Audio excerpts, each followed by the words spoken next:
Hello, dear diary. I'm Abigail, but everyone calls me Abby. They also call me an unlucky charm. Listen to my story, and I'll tell you why. I lost my parents when I was just a baby. Luckily, I had a lot of relatives willing to take a cute girl in. First, I went to live with Grandma Jill. She was afraid of germs and obsessed with cleanliness. I tried to behave. Things were going fine until mold appeared in the house. It kept growing by the day. Grandma thought that I was to blame for everything because the mold only appeared after I moved in. So, she sent me to my other relatives. Uncle Barry was a rich businessman. I loved living in his mansion. There were a lot of toys in it, and I could eat ice cream every day. But I didn't get to spend long in that paradise. Soon, Uncle Barry's business started having problems, and he went bankrupt. He blamed it on me as well. So I was sent to Aunt Miranda's place. She was great, and she adored her shaggy Labrador. The three of us had a lot of fun, until we found out I was allergic to dog hair. Aunt Miranda had to choose between her beloved pet and me. You can probably guess what happened. The dog turned out to be more important than me. That's how I ended up in an orphanage. Unfortunately, my bad luck followed me there. It struck everyone I tried to befriend. For example, a girl that sat next to me got a skin rash, and the grades of the boy I liked plummeted. Soon, everyone started calling me an unlucky charm and avoiding me. I tried not to be discouraged and be friendly. And then I learned incredible news. I had more relatives and the Dark family wanted to adopt me. Yay! I was over the moon, but I was also afraid that they would bring me back once my bad luck struck again. I anxiously put my things into a taxi and drove to the address they'd sent me. It turned out that the Darks lived on the outskirts of the city, next to a cemetery. There was a shabby motel with a broken neon sign next to it. The gloomy house I was going to live in stood on a hill behind wrought iron gates. It looked so ominous and creepy. I was stunned when I saw my new family. My aunt, uncle, and cousin Agnes looked like they had just come back from a Halloween party. I waved sweetly at them, but they didn't even smile back. They were so weird. They walked me into the house and showed me my new room. That was when I found out that the motel I'd seen belonged to them. It was an old family business. Wow! Make yourself at home. Dinner will be ready soon. When I was left alone, I felt uneasy. After all, I could see the cemetery outside my window. I decided to go for a walk and take a closer look at everything. It felt like I was in a Gothic castle. Candles were burning in the hallways, and there were lots of old vases and paintings around. Everything looked so ancient and fragile that I was afraid to break something. As soon as I thought that, I tripped and bumped into a shelf. The statuettes standing on it fell to the floor with a loud crash. Great job, Abby. Just trashed the place a minute after arriving. I started to pick up the pieces and saw a small passage hidden in the wall behind the closet. I wondered what was in there. I was about to open the door when I heard heavy footsteps behind me. It was my uncle, and he looked mad as hell. Oops. Abigail, what are you doing? Don't even think about going there if you don't want to get in trouble. Got it? I nodded, scared, and my uncle pushed the closet to hide the mysterious door. Phew, that was close. At dinner, everyone was silent and kept frowning at me. My bright clothes didn't fit into the Gothic atmosphere. It was obvious they didn't like me. I'm going to do some magic now, so don't disturb me. With those words, my aunt locked herself in one of the rooms. Magic, huh? What did that mean? I crept up to the door, hoping to see what my aunt was doing there. But then, I heard terrible screams coming from the room. My blood ran cold, and I immediately flinched back. That's so creepy. I'll come back some other time. Since I was going to live with that weird family, I wanted to at least befriend Agnes. I carefully knocked on her door and walked in. My cousin wasn't there. I decided to look around her room while I was waiting for her. There were posters of rock bands and anime characters hanging on the walls. It was awesome. She also collected manga. I picked up a random volume and started to leaf through it. Hey, what the hell are you doing here? This is a special edition. You can't touch it. Sorry, I didn't know that. She grabbed the manga and started shouting that I'd left smudges on the cover. What was the big deal? It seemed I still caused nothing but trouble. I was sure that soon they would tell me to go back to the orphanage. However, in the morning, none of them said anything. Wow, did I have another chance? That day, I went to a new school. When I was leaving, I saw a nice elderly couple at the gate. It seemed they were looking for something. Can I help you? Mr. and Mrs. King said that they lived next door and had been trying to befriend the Darks for a long time, but they wouldn't let anyone close. The couple was nice and friendly, So I said that I would invite them for tea sometime. Things went wrong at school right away. I ran into Agnes and her friends. They started to pick on me and make fun of my clothes. Check this out, guys. My cousin Abby, dressed up like she ate a unicorn. She probably sleeps with a teddy bear like a ninny. Did she just call me a ninny? They had no idea how hard it was to stay positive when you didn't have a place you could call home. I wanted to snap back at them, but then a cute guy stood up for me. Get on your brooms and go back to the crypt if you insist on acting like evil witches. Oh my. His name was Zach. He gave me a tour of the school and was very surprised to find out I was related to the Darks. You don't look like them at all. There are a lot of scary rumors about that family of wackos going around the city. He said that everyone believed our mansion was haunted and there were prisoners kept in its secret passageways. No wonder. That place was weird. After all, I did see a mysterious passage and hear screams behind a closed door, but I still didn't believe in such stupid rumors. But then, Zach said something that unnerved me. That motel of theirs should have been closed long ago. Everyone knows that no guests stay there. It must be costing them a ton of money. Can my relatives have money problems? Was that why they adopted me? To receive benefits? I was gutted and couldn't concentrate in class. Zach came up to me again and invited me to Baskin-Robbins after school. Oh, I wished I could agree. But I was an unlucky charm, remember? I was afraid that if Zach talked to me, something terrible would happen to him. So I apologized and said I was too busy that day. Oh, that's a shame. I didn't know if my relatives had taken me in for the money or not, but I wanted to thank them for their hospitality anyway, even if it was a bit, unusual. So I decided to cook them dinner when I was left alone at home. Okay, so a pinch of this, a bit of that.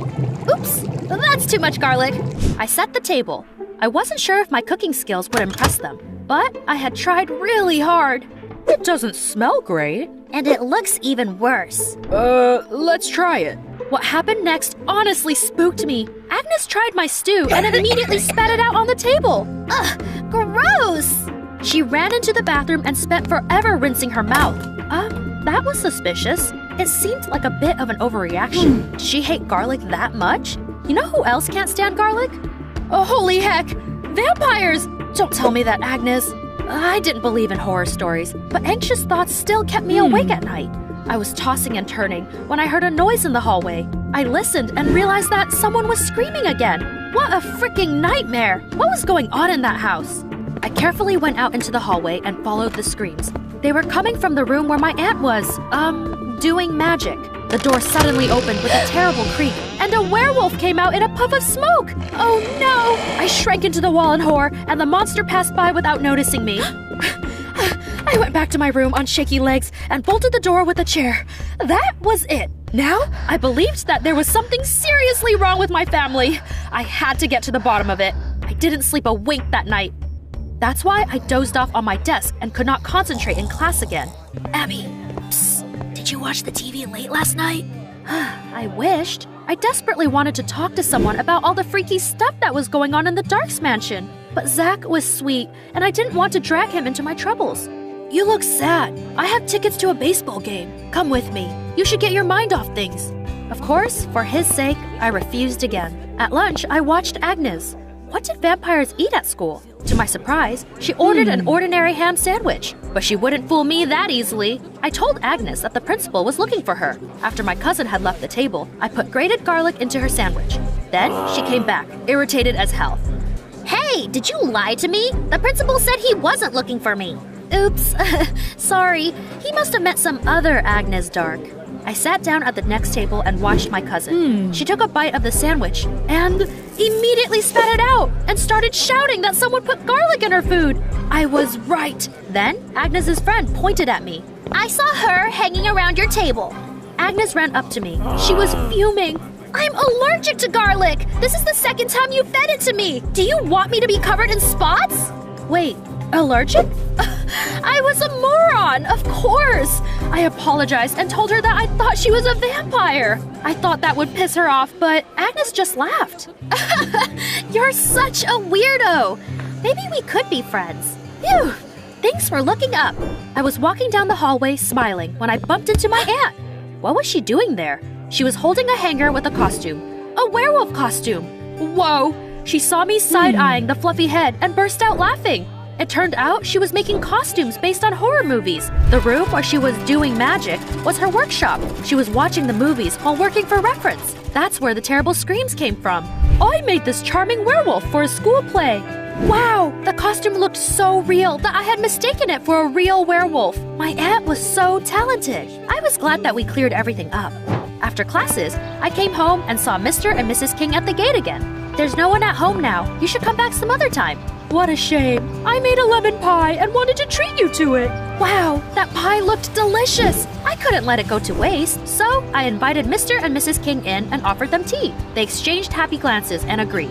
Why didn't my aunt and uncle want to be friends with them? They were so charming. We walked into the kitchen.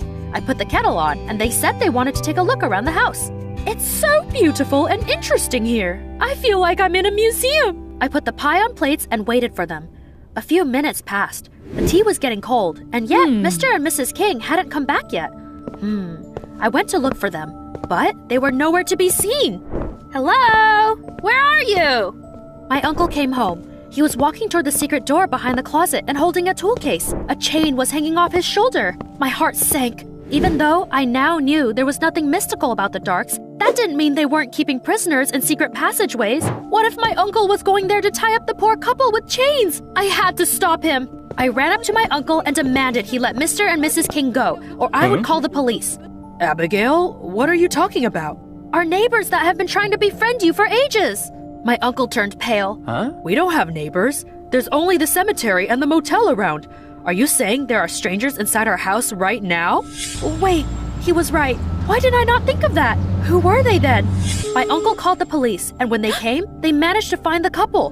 They had gotten lost in the secret passageway. But the most interesting thing was that their pockets were stuffed full of jewels and the dark heirlooms. Those elderly criminals had apparently had their eyes on our mansion full of antique jewelry for a while, but hadn't known how to get in until I invited them myself. Damn it, I screwed up again. When the cops took the criminals away, my uncle said that he had forbidden me from coming close to the secret door because the passageway behind it was old and unstable. He didn't want me to get hurt. I was just going there with my tools to do the repairs. I felt like such a moron. I caused nothing but trouble. At dinner, I apologized for thinking so badly about my family. We are not like everyone else, so people talk a lot of nonsense about us. It's no wonder you believe those rumors. And then, they said that their motel really wasn't doing great. No one wants to stay there because of all the rumors. We'll probably have to close it. That got me thinking. What if we use those terrible rumors to our advantage? I suggested that the Darks open a haunted motel. Everyone loved my idea. My aunt started making costumes, my uncle built the decorations, and Agnes and I made a website and told everyone at school about the motel. Soon, dozens of guests came to stay there. The Ghost Motel became so popular that tourists came from all over the country to spend a night in it. Everyone was thrilled. The Darks turned out to be a strange, but very friendly family. I felt a little jealous and was afraid that I would ruin everything again. That's why I said I wouldn't be mad if they sent me back to the orphanage. After all, they no longer had money problems and didn't need me. You will be better off without me. After all, I'm an unlucky charm. I don't fit in anywhere. What on earth are you talking about? We adopted you because you are our family, not because of money. This is your home now. Haven't you realized it yet? That's right. You're one of the dark weirdos now. Don't listen to the rumors. All our troubles were just coincidences. They hugged me, and I burst into tears. I was so happy. For the first time in my life, I felt at home. That's how I found a family. I even plucked up the courage and asked Zach out. I was wrong about your family. They're awesome. I know! That's how my story ends, dear diary. Although, maybe this is just the beginning.